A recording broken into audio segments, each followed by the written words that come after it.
Pernah tak kau dengar rakan sebilik kau ketawa pada pukul 3 pagi? Tapi bila kau buka mata, kau baru teringat yang kau sebenarnya sewa bilik tu berseorangan. Malam itu sejuk, sunyi, hanya diterangi cahaya bulan yang menembus celah tingkap. Kau baring kaku, degupan jantung berdegup kencang seolah-olah mahu pecah dada. Suara ketawa itu bergema lagi. Perlahan, parau, dan sangat dekat. Seakan-akan ada seseorang duduk tepat di ujung katil kau. Merenung kau dalam kegelapan pekat. Perasaan seram sejuk meremang di setiap inci kulit. Memaksa kau menutup mata rapat-rapat. Selamat datang ke Blok C, asrama lama yang terpinggir di hujung kampus. Di tingkat 4, terdapat sebuah bilik yang sentiasa dikunci rapat. Bilik 404. Pihak universiti memberitahu bahwa bilik itu rosak dan sedang diselenggara. Tetapi bagi pelajar senior, mereka tahu kebenaran yang sebenar. Bilik itu tidak rosak. Ia dikosongkan atas sebab yang jauh lebih gelap. Sesiapa yang pernah tinggal di situ tidak pernah bertahan lebih dari seminggu sebelum memohon untuk pindah pada pertengahan malam. Sanggup tidur di surau asrama berbanding kekal di situ. Kisah mistik mula tersebar dari mulut ke mulut dengan pantas. Ada yang mendakwa melihat bayangan hitam merangkak pantas di siling bilik. Ada juga yang bercerita tentang perasaan dicekik oleh tangan sejuk ketika sedang tidur lelap. Namun, satu persamaan dalam setiap cerita mangsa adalah suara ketawa misteri tepat pada pukul 3 pagi. Suara yang kedengaran seperti seorang budak lelaki, tetapi nadanya terlalu sinis dan tidak bernyawa. Suara itu seolah-olah mengejek ketakutan terdalam mereka, memaksa penghuni lari meninggalkan segala barang berharga tanpa menoleh ke belakang. Amin, seorang pelajar miskin yang terdesak mencari tempat tinggal murah, tidak memperdulikan amaran dan kabar angin tersebut.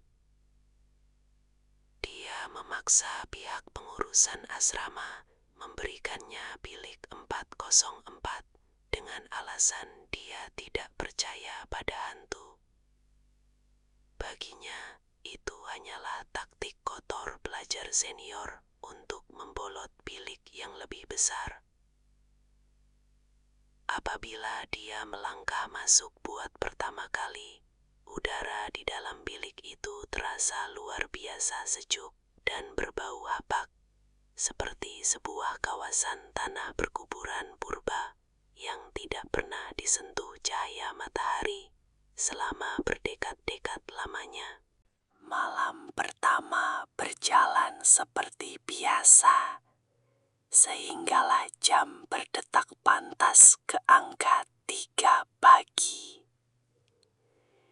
Amin terjaga dari tidur nyenyaknya apabila mendengar sayup-sayup bunyi ketawa perlahan dari sudut biliknya yang paling gelap. Bunyi itu sangat halus, seolah-olah seseorang sedang menekuk mulutnya sendiri untuk menahan geli hati. Amin membuka mata luas-luas, merenung menembusi kegelapan.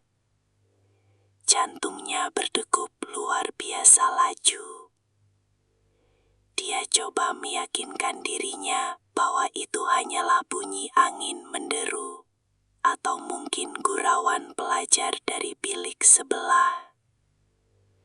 Dia menarik selimut tebal menutupi muka, menahan nafas panjang, menanti bunyi itu hilang sepenuhnya. Tetapi ketawa itu tidak berhenti di situ. Malah, ia berulang dengan satu corak yang sangat pelik dan janggal. Setiap jeda antara ketawa adalah tepat 5 saat. Tidak lebih dan tidak kurang sesaat pun. Nadanya sama sekali tidak berubah. Kelantangannya tetap statik. Amin mula berasa ada sesuatu yang sangat tidak kena dengan logik akal.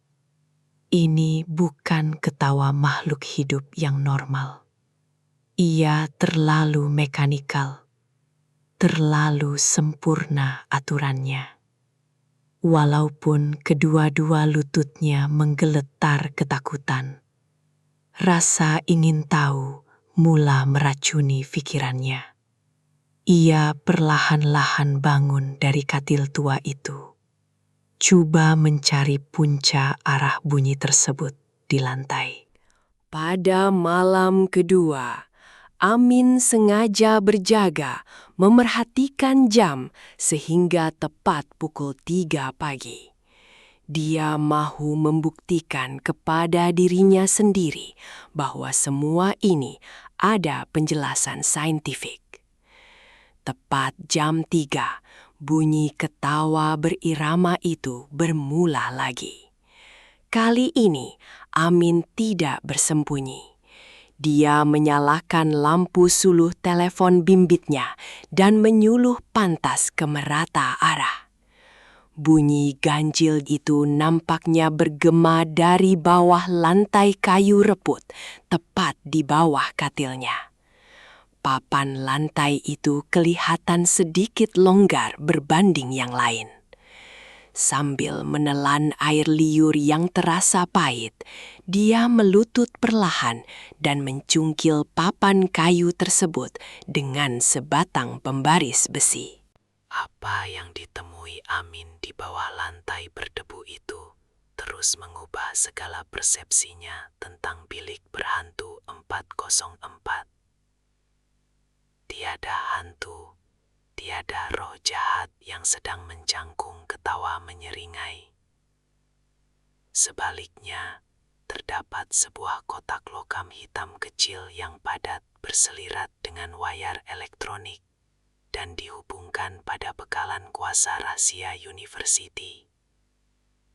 Di dalam perut kotak itu, terdapat sebuah alat perakam kaset lama yang berputar perlahan mengikuti selamasa. Pita kaset usang itulah yang memainkan bunyi ketawa yang menakutkan itu secara berulang-ulang tanpa henti. Dikawal rapi oleh sebuah alat litar laras massa otomatis. Perasaan lega yang amat sangat bercampur marah kini menyelubungi diri Amin. Jadi, selama ini ketawa seram itu hanyalah satu penipuan licik. Sebuah alat rekaman audio usang yang sengaja dimainkan untuk menakut-nakutkan pelajar baru supaya meninggalkan bilik ini. Amin tersenyum sinis dan berpuas hati. Berasa sangat bangga karena dialah satu-satunya manusia yang berjaya membongkar rahasia terbesar asrama tersebut tanpa berpikir panjang akan akibatnya. Dia memutuskan untuk menghentikan putaran pita kaset itu. Dia memanjangkan tangannya yang sejuk terketar-ketar ke dalam lubang lantai itu dan menekan kuat butang henti. Klik.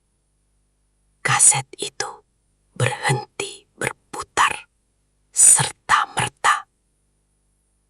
Serta-merta, bilik 404 diselubungi kesunyian mutlak yang amat membingitkan telinga.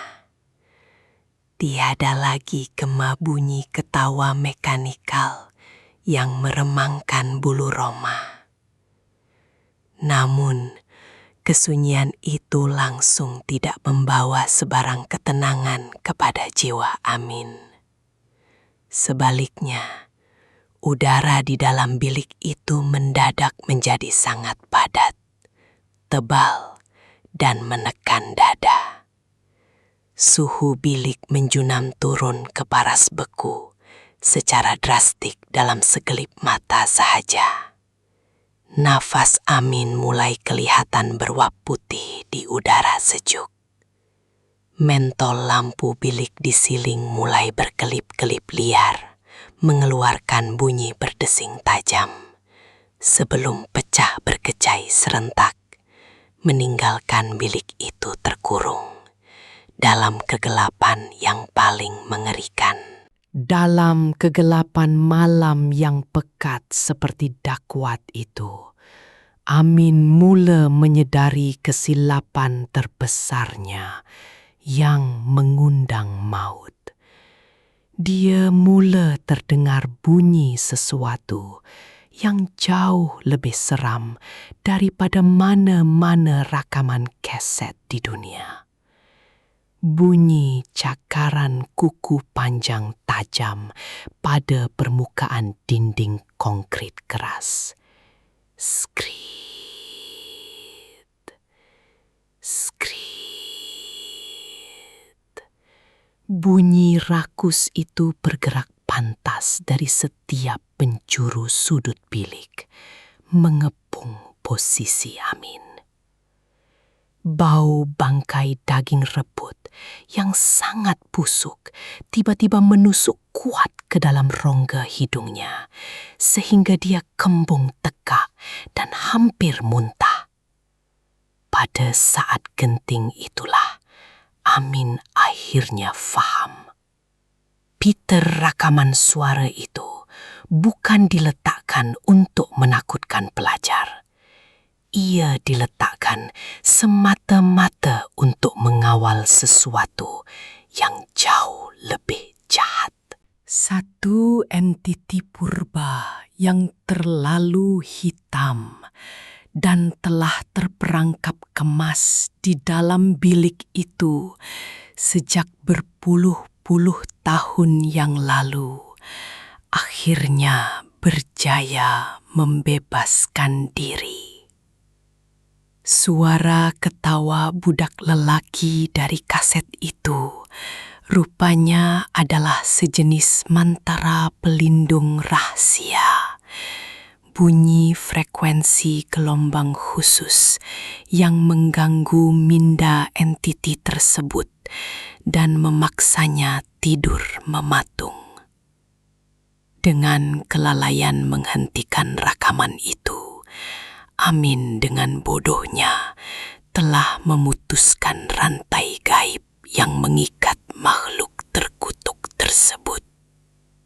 Dari sudut siling retak tepat di atas kepala Amin, sepasang mata iblis berwarna merah menyala, perlahan-lahan terbuka luas, merenung mangsa mudanya dengan pandangan kelaparan yang tidak terperi ganasnya.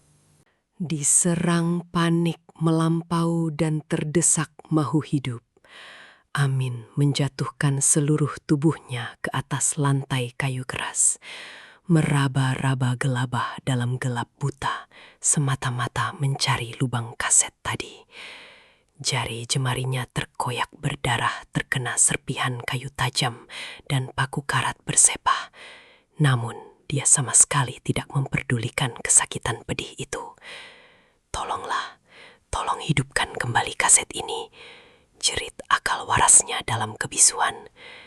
Dia menekan butang main pada peragam kaset itu berulang kali dengan tangan yang menggigil berlumuran darah.